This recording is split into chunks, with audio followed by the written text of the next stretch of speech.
Bonsoir, voici l'analyse technique du CAC 40 pour le 22 octobre.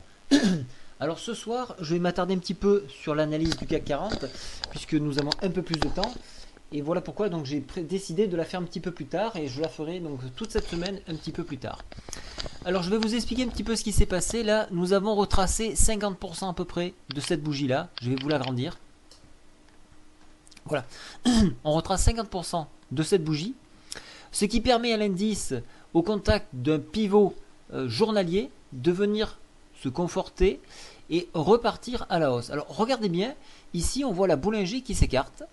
Donc on voit qu'on a envie d'exploser à la hausse. Donc ça c'est dangereux, d'autant plus que le pivot hebdomadaire qui est ici n'a même pas été touché. Donc vous voyez, on va même pas chercher à tenter une descente. Non, non, on fonce, on monte.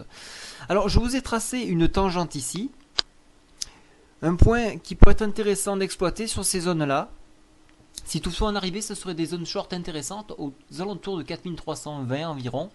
Il y a bien évidemment ce point que je compte exploiter à 4373. Donc ces deux points-là sont des points short intéressants qu'il faudra bien sûr analyser au moment où nous y arriverons dessus, si toutefois on y arrive. Pour les baissiers, ce niveau-là donc de la Bollinger est un point short avec un retour sur les 4254. Personnellement, je vais tenter. Alors ce matin j'ai tenté un short. J'ai pas pu le vendre. J'étais presque. Ceux qui étaient sur CFD, ben, vous avez pu vendre. Donc tant mieux pour vous. Pour moi qui étais sur Certif, je n'ai pas pu les vendre. Donc en short, la cassure du pivot ici nous ramènerait sur l'oblique hebdomadaire que vous voyez ici, avec un contact sur la MM10 aux alentours de 4239. Voilà un petit peu les deux scénarios. Au niveau de la configuration, le stochastique est légèrement baissier et en zone de surachat. La MACD quant à elle est toujours haussière, mais regardez, les histogrammes sont un petit peu plus fins. Alors attendez, je vais l'agrandir un petit peu, on va le voir. Vous voyez qu'on est en train de faire le dos ici. Donc possible amorce baissière, donc attention. Bien sûr, tout se fera sur annonce des US, encore une fois, tout va venir le déclenchement se fera par les Américains.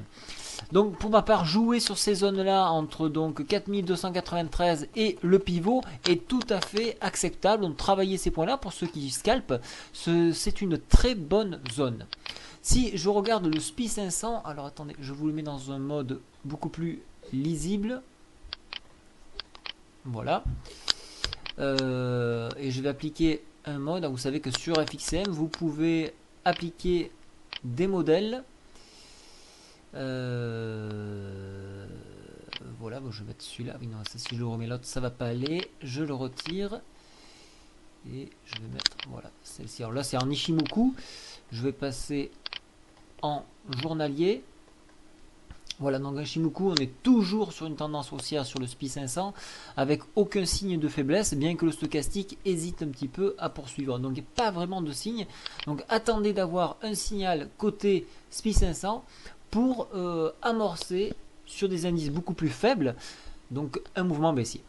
Voilà, je vous souhaite à tous une très bonne soirée. Au revoir.